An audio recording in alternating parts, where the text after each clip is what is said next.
Halo Jenius, balik lagi di Rumah Belajar Jenio. Nah, kali ini kita akan membahas tentang latihan soal ulangan kenaikan kelas 3 untuk mapel bahasa Indonesia. Nah, langsung aja. Yang akan kita bahas adalah penilaian akhir tahun semester 2 atau ulangan kenaikan kelas mapel bahasa Indonesia kelas 3. Dan untuk yang kita bahas ini per tema ya. Jadi yang akan kita bahas pertama yaitu tema 5.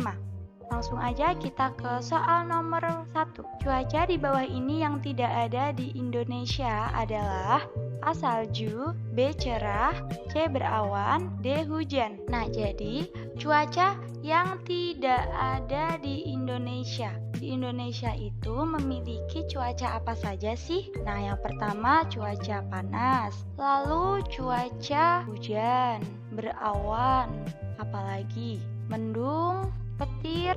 Nah, jadi yang tidak ada di yang kakak sebutkan tadi, panas, hujan, berawan, mendung, petir. Jadi yang tidak ada yang salju ya. Jadi jawabannya adalah A. Yang tidak ada di Indonesia itu cuaca salju.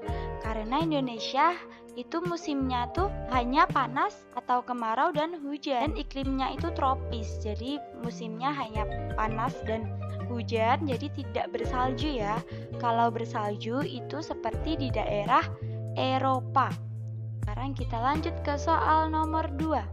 Cuaca di muka bumi bersifat A. Tetap, B. Berubah-ubah, C. Tergantung manusia, D. Merusak. Jadi cuaca di muka bumi itu bersifat berubah-ubah ya. Karena bisa saja pagi ini hujan, lalu siangnya bisa panas. Jadi bisa tiba-tiba berubah. Yang tadinya hujan menjadi panas, yang tadinya panas menjadi mendung lagi, seperti itu. Oke, kita lanjut ke soal nomor 3. Berikut adalah gambar awan yang disertai turunnya hujan. Gambar di samping menunjukkan perakiraan cuaca akan A. Hujan, B. Mendung, C. Berangin, D. Petir.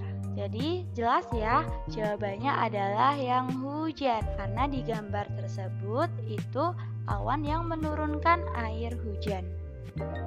Kita lanjut ke soal nomor 4. Anggit suka ketika datang cuaca berawan. Hal itu karena ia dapat A. Bermain tanpa kepanasan, B. Menunggu waktu akan hujan, C. Bermain sambil basah-basahan, D. Melihat warna pelangi. Nah, ketika cuacanya itu berawan, jadi ada banyak awannya. Yang kita lihat atau yang kita rasakan itu ketika berawan tidak terlalu panas, tidak mendung juga, dan juga tidak hujan. Jadi kenapa Anggit bisa suka ketika datang cuaca berawan? Karena Anggit bisa bermain tanpa kepanasan. Karena sinar matahari itu ditutupi oleh awan yang banyak. Jadi jawabannya yang A. Kita lanjut ke soal nomor 5. Cuaca hujan yang terjadi terus-menerus dapat mengakibatkan pembuat kerupuk menjadi A. Untung, B. Laba, C. Bahagia, D. Rugi. Nah, ketika cuaca hujan, sedangkan pembuat kerupuk itu membutuhkan cuaca hujan apa cuaca panas? Ya, betul, membutuhkan cuaca panas untuk menjemur kerupuk-kerupuknya. Jadi kalau ketika cuacanya hujan, pembuat kerupuk ini akan mengalami apa? Iya, kerugian.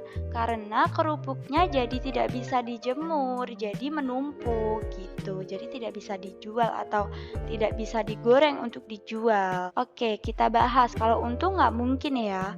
Kalau laba, nah laba ini sama aja untung. Lalu kalau bahagia, apakah pembuat kerupuk bahagia? Tidak, dia akan sedih karena kerupuknya menjadi menumpuk, tidak bisa dijual gitu, karena rugi itu ya. Oke, lanjut ke soal benda berikut yang cocok dipakai ketika cuaca cerah adalah A. Mantel, B. Payung, C. Topi, D. Jaket tebal. Nah, ketika cuaca cerah, jadi benda yang cocok apa? Kalau mantel itu atau jas hujan ya, mantel itu jas hujan. Ini berarti ya dipakai ketika hujan turun. Payung juga ketika hujan turun ya, saat hujan. Nah, ketika cuaca cerah, kita bisa menggunakan topi untuk melindungi diri kita dari panas matahari. Lalu kalau kita pakai jaket tebal, tuh justru akan kita terlalu kepanasan atau gerah karena jaket menutupi tubuh kita gitu. Jadi yang benar adalah yang topi. Topi bisa menutupi kita dari panasnya matahari. Kita lanjut ke soal nomor 7. Indonesia memiliki 2 musim, yaitu A. Hujan dan kemarau, B. Salju dan semi, C. Dingin dan panas, D. Hujan dan kering. Nah, Indonesia memiliki 2 musim seperti yang tadi kakak jelaskan, yaitu musim hujan dan kemarau. Jadi yang benar adalah yang A ya. Kemarau ini sama aja musim panas. Kalau salju dan semi, karena Indonesia itu iklimnya tropis, jadi tidak dilewati oleh musim salju atau musim semi. Dingin juga ini tidak masuk ya. Kita cuacanya atau musimnya itu hanya hujan. Jadi kalau musim dingin tidak tepat. Lalu kalau kering juga tidak ya. Kering itu terlalu kering, kalau kita ikutnya itu panas atau kemarau. Jadi yang benar adalah yang A, hujan dan kemarau. Kita lanjut ke soal nomor 8. Peralihan antara musim panas dan hujan dinamakan. Nah, peralihan antara musim panas dan hujan. Saat ini pada bulan Maret atau April hingga Oktober itu musimnya panas. Nah, lalu setelah bulan Oktober, November hingga bulan Maret itu musimnya hujan. Peralihan musim ini itu dinamakan pancaroba. Pancaroba ini istilahnya adalah peralihan. Jadi jawaban yang benar adalah yang B. Kalau iklim itu bukan ya, tropis dan subtropis itu bukan jawaban yang tepat. Kita ke soal selanjutnya nomor 9. Jika cuaca sering mendung dan hujan, maka hal itu menandakan bahwa sedang mengalami musim cuacanya sering mendung dan juga hujan. Maka musim apa? Iya, musim hujan ya. Oke, lanjut ke soal nomor 10. Negara yang beriklim tropis. Ketika suatu negara yang beriklim tropis itu dia hanya memiliki 2 musim, yaitu musim hujan dan kemarau. Ini misalkan bumi. Iklim tropis itu iklim yang dia berada atau daerah yang berada di tengah-tengah garis khatulistiwa. Jadi musimnya hanya memiliki 2. Jawaban yang tepat adalah yang B. Oke, lanjut. Nah, ternyata di tema 5 sudah selesai. Kita masuk ke tema 6. Soal pertama, nomor 1. Semua benda yang menghasilkan energi disebut A. Medan energi, B. Pembangkit listrik, C. Sumber energi, dan D. Pusat energi. Jawaban yang tepat adalah sumber energi. Pokoknya jika ada benda yang menghasilkan energi itu disebut sumber energi. Contoh, panas. Panas ini menghasilkan energi. Jadi panas merupakan suatu sumber energi yang menghasilkan energi. Oke, lanjut ke soal nomor 2. Salah satu manfaat sinar dari matahari bagi tumbuhan adalah untuk membantu proses A. Fotosintesis, B. Metamorfosis, C. Metabolisme, dan D. Penyerbukan. Nah, yang memanfaatkan sinar matahari bagi tumbuhan itu adalah fotosintesis ya. Jadi, matahari ini sinarnya akan membantu tumbuhan untuk melakukan proses fotosintesis. Nah, kalau metamorfosis itu perubahan suatu makhluk hidup ya, atau daur hidup makhluk hidup. Metabolisme itu di dalam tubuh, lalu kalau penyerbukan itu suatu proses pada tumbuhan atau pada bunga yang dia melakukan reproduksi pada bunga atau tumbuhan. Langsung aja kita ke soal nomor 3. Sumber energi bagi tubuh manusia. Sumber energi bagi tubuh manusia adalah A. Matahari dan bensin, B. Air dan angin, C. Uang dan listrik, D. Makanan dan minuman. Nah, energi yang dibutuhkan bagi tubuh manusia yang A, B, C ini sudah tidak cocok ya. Jadi matahari, matahari sinarnya bisa membantu proses di dalam tubuh kita. Jadi sinarnya itu ada yang bermanfaat bagi tubuh kita untuk penyegaran atau pertumbuhan tulang atau perkembangan tulang yang baik. Namun kalau bensin ini jelas ya, karena tubuh manusia itu energinya itu di dalam ya, jadi yang kita butuhkan dari luar untuk dimasukkan ke dalam. Jadi yang A, B, dan C itu tidak cocok. Jadi yang benar adalah makanan dan minuman yang bergizi ya. Oke, lanjut ke soal nomor 4. Tubuh kita membutuhkan air putih sampai 3 liter setiap harinya. Jika tubuh kita kekurangan air, bisa menyebabkan tubuh mengalami A. Diare, B. Dehidrasi, C. Demam berdarah, D. Tifus. Nah, kalau kita kekurangan air akan menyebabkan tubuh mengalami apa? Kalau diare itu salah makan ya, jadi yang terjadi karena salah makan. Jadi yang diare tidak tepat. Dehidrasi. Nah, yang benar adalah dehidrasi. Dehidrasi itu adalah kekurangan cairan pada tubuh. Nah, cairannya bisa didapatkan dari air yang kita minum dalam tubuh. Kalau demam berdarah itu penyakit yang disebabkan oleh nyamuk demam berdarah. Kalau yang tifus itu karena salah makan juga bisa, atau karena telat makan, jadi bisa mengakibatkan tifus. Jadi jawaban yang benar adalah dehidrasi. Berikutnya nomor 5. Pembangkit listrik tenaga air atau PLTA adalah teknologi yang digunakan manusia dengan memanfaatkan A. Kejernihan air, B. Aliran air, C. Penguapan air, D. Genangan air. Nah, yang benar adalah aliran air ya. Jadi pembangkit listrik tenaga air atau PLTA itu prosesnya dari suatu waduk yang kemudian airnya itu dialirkan ke dalam suatu mesin. Mesinnya itu kemudian bekerja. Jadi aliran air tadi yang sudah dialirkan ke mesinnya kemudian akan menggerakkan suatu turbin pada mesin PLTA-nya gitu. Jadi yang benar adalah yang aliran air. Kita lanjut ke soal nomor 6. Udara adalah sumber energi penting bagi manusia karena di dalam udara terdapat A. Oksigen untuk pernapasan manusia, B. Protein untuk pertumbuhan manusia, C. Vitamin untuk kesehatan manusia, D. Karbon dioksida untuk menyegarkan pikiran. Ini ketika sedang bernafas yang kita hirup adalah oksigen. Oksigen itu O2 ya.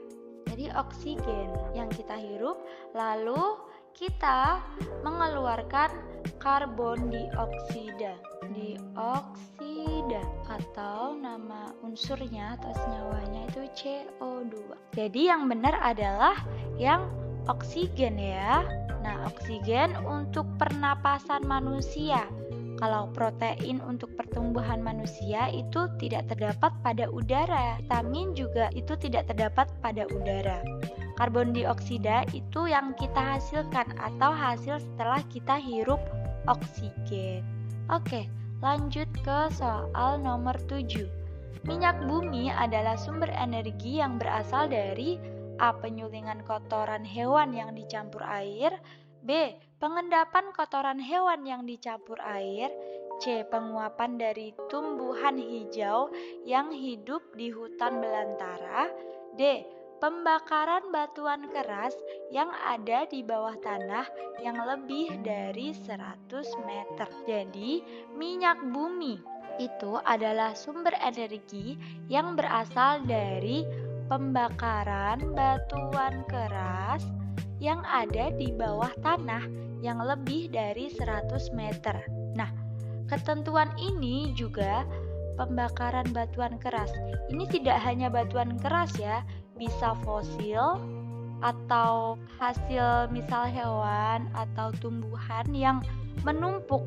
Jadi ini ada tumbuhan, hewan pada zaman dahulu seperti misal fosil dinosaurus yang berada kedalamannya itu dalam sekali, yang dia lebih dari 100 meter. Jadi diendapkan, ini tanah yang dia itu terendap di dalam tanah yang lebih dari 100 meter. Nah, ini prosesnya dia bisa berubah menjadi minyak bumi itu jika dia sudah mengalami atau tertimbun selama beratus-ratus tahun lamanya. Dan fosil ini itu tidak bisa langsung digunakan atau tidak bisa langsung menjadi minyak bumi. Ini harus diolah terlebih dahulu gitu.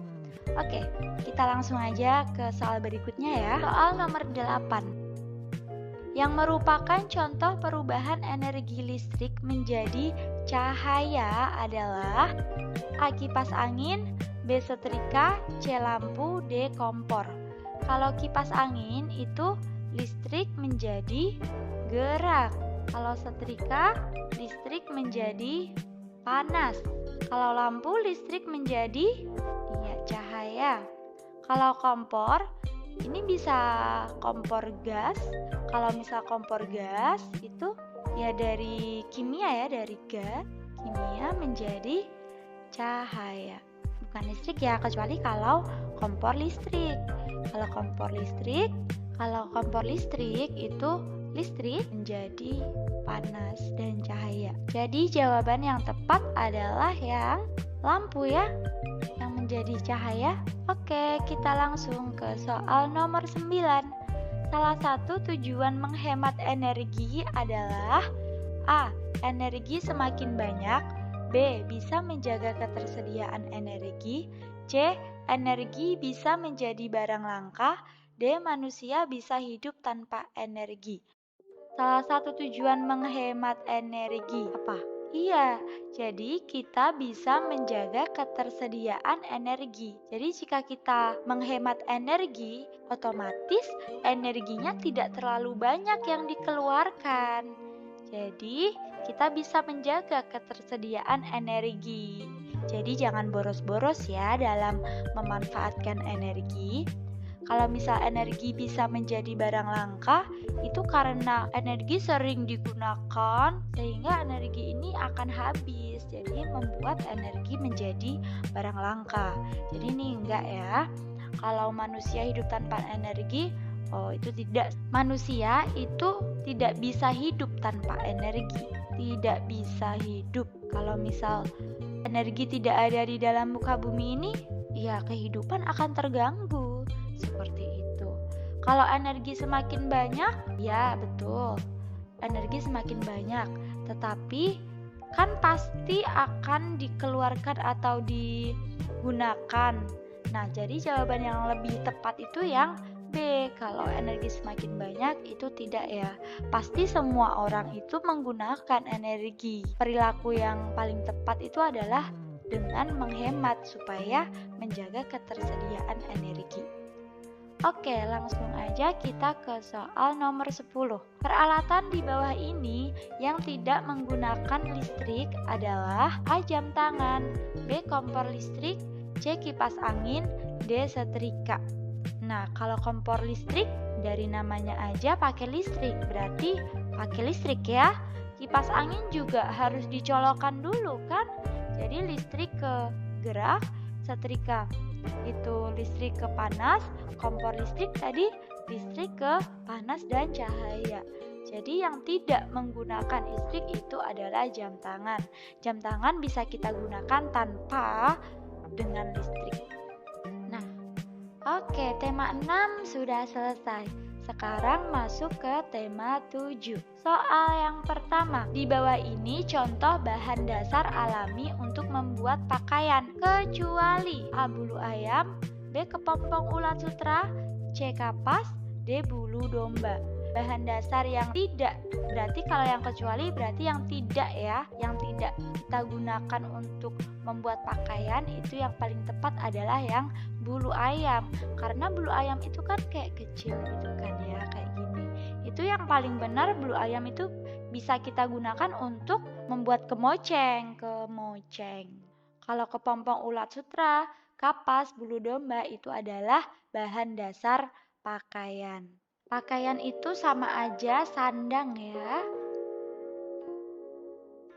Oke, lanjut ke soal nomor 2. Soal nomor 2. Urutan yang benar pembuatan kain di atas adalah. Nah, jadi urutan yang paling awal itu adalah bahan dasarnya ya. Jadi bahan dasarnya pembuatan pakaian atau kain itu adalah kapas. Jadi ini urutan yang pertama. Lalu setelah kapas dipintal agar menjadi benang. Jadi kapas dipintal menjadi suatu benang-benang. Jadi ini yang ketiga ya. Setelah menjadi benang-benang, benang bisa kita tenun kainnya atau bisa kita tenun menjadi sebuah kain. Jadi ini urutan yang keempat. Dan yang terakhir, jadilah suatu kain. Ini urutan yang kelima. Jadi yang pertama itu 1, yang kedua 5, kita cari yang 1, 5, lalu urutan ketiga itu 4. Jadi yang 4 ya, ini enggak ya. Jadi jawabannya yang D. Setelah 4 itu 3, lalu 2 yang terakhir. Ini pembuatan kain secara tradisional ya. Kalau yang modern itu sudah menggunakan mesin, teknologi mesin yang lebih canggih. Oke, soal berikutnya nomor 3. Dalam bacaan pengolahan susu sapi, ada berbagai olahan yang dihasilkan dari susu sapi. Di bawah ini contoh olahan yang dihasilkan dari susu sapi, kecuali pengolahan susu sapi. Jadi contoh susu sapi yang bisa diolah menjadi suatu makanan baru atau suatu produk baru itu adalah yogurt. Yogurt itu dari susu ya. Jadi ini benar ya, karena ini kecuali loh ya. Nah, kalau tempe itu terbuat dari bahan dasarnya atau bahan alaminya apa? Kedelai. Iya, bukan susu ya. Kalau keju ya dari susu. Mentega juga. Jadi yang salah adalah tempe, karena yang ditanyakan kecuali. Oke, soal yang nomor 4. Selain kentungan, gong dapat menjadi pilihan sebagai penyampaian pesan. Kata yang bergaris bawah merupakan contoh alat komunikasi. Kentungan, gong itu salah satu alat komunikasi tradisional ya. Langsung aja kita ke contoh soal nomor 5. Penggunaan ilmu pengetahuan untuk mengolah pangan disebut teknologi. Kalau untuk mengolah pangan, A. Komunikasi, B. Pangan, C. Sandang, D. Papan. Iya, dari kata pangan ya, jadi udah jelas. Langsung aja jawabannya pangan. Nomor 6. Oke, gambar di atas pengolahan bahan dasar pakaian dengan cara ini, itu pengolahan bahan dasar pakaian dengan menggunakan mesin-mesin besar. Jadi berbeda dengan yang soal sebelumnya tadi ya, yang proses pembuatannya dari dipintal kapas, lalu ditenun sehingga terbentuklah suatu kain. Kalau ini menggunakan dengan cara modern. Lanjut ke nomor 7. Cakra mengenakan pakaian profesi sesuai cita-citanya. Pakaian profesi yang dikenakan biasa dipakai saat mengemudi pesawat terbang. Cita-cita Cakra menjadi seorang, ini kata kuncinya dipakai saat mengemudi pesawat terbang. Jadi jawaban yang benar adalah pengusaha, ini tidak ya. Masinis itu mengemudi apa? Kereta api ya. Pilot? Iya, pilot pesawat terbang. Nahkoda kapal. Jadi jawaban yang tepat adalah pilot. Oke, soal nomor 8. Pada teks untuk soal nomor 8 dan 9. Transportasi air sudah digunakan sejak zaman dahulu, yaitu kano dan sampan. Sekarang ada kapal feri yang dapat menampung banyak orang, speedboat yang dapat bergerak dengan cepat, dan kapal pesiar untuk pergi jarak jauh. Nomor 8, dari informasi teks di atas, alat transportasi yang dapat bergerak dengan cepat adalah A. Kapal feri, B. Speedboat, C. Kapal pesiar, dan D. Kano. Nah, ini kata kuncinya adalah yang dapat bergerak dengan cepat. Di bacaan dijelaskan juga ada transportasi yang bergerak dengan cepat, transportasi air, yaitu speedboat. Jadi jawabannya adalah yang B. Selanjutnya nomor 9. Ini bacaannya seperti soal nomor 8 tadi ya. Langsung aja kita ke soal nomor 9. Dari informasi teks di atas, alat transportasi laut tradisional. Kapal feri termasuk modern ya. Kalau nahkoda itu orang yang mengemudi kapal. Orang yang mengemudi kapal disebut nahkoda. Kalau kapal pesiar itu termasuk modern. Jadi yang termasuk pada zaman dahulu atau tradisional itu adalah tradisional, kano dan sampan. Di sini jawaban yang paling tepat adalah yang kano. Oke, kita ke soal selanjutnya. Nomor 10.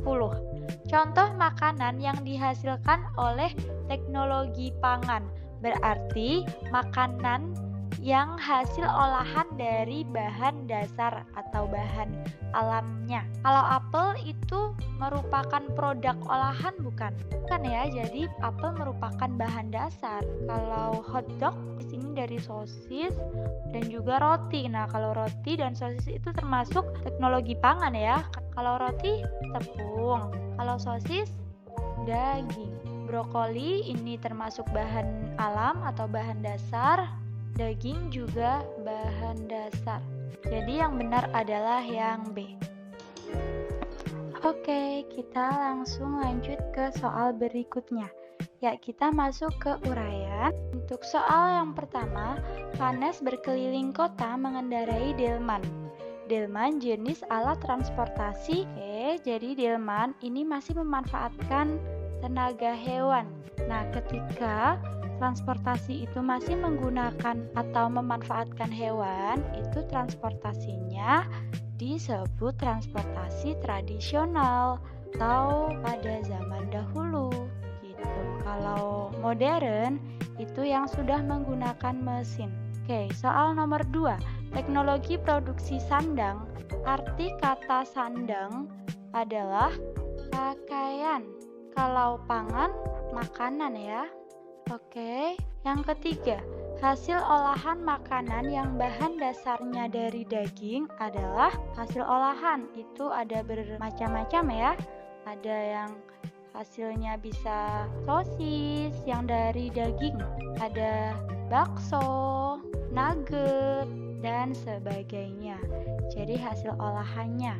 Oke, yang keempat, sebutkan macam-macam alat transportasi beserta contohnya. Macam alat transportasi. Alat transportasi itu ada yang pertama, transportasi darat. Contohnya motor, mobil, kereta api, sepeda, dan sebagainya. Oke, yang kedua, transportasi laut. Contohnya kapal, speedboat, perahu, dan sebagainya. Dan yang ketiga yaitu transportasi udara. Contohnya pesawat terbang. Oke, next. Soal berikutnya, di daerah Sumatera Barat, singkong diolah menjadi berbagai macam makanan, mulai dari lauk pauk hingga makanan ringan, seperti gulai singkong, kue talam singkong, dan kacimui. merupakan makanan yang biasa dibuat untuk konsumsi sehari-hari. Kalimat utama dari teks bacaan di atas adalah, jadi kalimat utama ini biasanya terdapat di awal kalimat atau awal teks. Ini itu menjelaskan tentang apa? Iya, jadi menjelaskan tentang hasil olahan makanan singkong. Jadi kalimat utamanya adalah singkong diolah menjadi berbagai macam makanan. Seperti itu ya, Jenius. Oke. Nah, sekarang kita masuk ke tema yang terakhir, yaitu tema 8. Nah, untuk tema 8, Jenius bisa mencoba latihan dan dijawab sendiri ya. Jenius bisa siapkan alat tulis untuk menjawab pertanyaan-pertanyaan di tema 8 ini. Oke, persiapkan semuanya? Sudah siap? Oke, kita langsung aja. Untuk soal yang pertama, lambang gerakan pramuka adalah A. Pohon kelapa, B. Tunas kelapa, C. Biji kelapa, D. Daun kelapa. Oke. Yang kedua, Naila berusia 9 tahun saat duduk di kelas 3. Maka ketika masuk pramuka, ia menjadi pramuka A. Siaga, B. Penegak, C. Penggalang, D. Pandega. Soal yang ketiga, dalam kegiatan pramuka, para siswa diajarkan untuk bersikap A. Mandiri, B. Manja, C. Acuh, D. Pemarah. Yang keempat, anggota pramuka dilatih untuk selalu A. Menjadi tentara Indonesia, B. Mencintai negara Indonesia, C. Membawa bendera Indonesia, D. Hormat kepada tiang bendera. Jawaban yang tepat untuk menjawab soal nomor 4 adalah soal yang kelima. Apa arti kata bineka? A. Bersatu, B. Bercerai, C. Berbeda-beda, D. Bersuku-suku. Selanjutnya nomor 6. Pramuka singkatan dari A. Pemuda untuk bangsa, B. Prakasa muda berkarya, C. Praja muda karana, D. Pramuka siaga. Oke, pilih jawaban yang paling tepat. Nomor 7, berikut ada lambang seperti di gambar. Nah, lambang di samping memiliki arti bahwa A. Dilarang parkir, B. Dilarang belok kiri, C. Dilarang masuk, D. Dilarang berhenti. Nomor 8, kelompok dalam pramuka siaga disebut A. Barung, B. Penegak, C. Baret, D. Pandega. Soal nomor 9, berikut ini yang tidak termasuk kegiatan berkarya adalah A. Menggambar, B. Melukis, C. Menulis puisi, D. Menonton televisi. Soal yang terakhir, gambar yang menunjukkan suatu tempat disebut A. Denah, B. Kompas, C. Mata angin, D. Peta. Demikian pembelajaran kali ini. Semoga teman-teman mengerti dengan penjelasan yang kakak sampaikan. Jika ada yang belum dipahami, teman-teman bisa tanyakan di kolom komentar ya. Terima kasih sudah menonton video pembelajaran kali ini. Jangan lupa untuk like, komen, dan subscribe, serta klik tombol lonceng untuk mendapatkan notifikasi pembelajaran berikutnya. Follow juga sosial media kita di akun IG @rumahdelajarjenio serta @kakakjenio dan di TikTok @kakakjenio untuk mendapatkan tips and trik cara menjawab soal dengan cepat. Sampai jumpa di video selanjutnya. Dadah!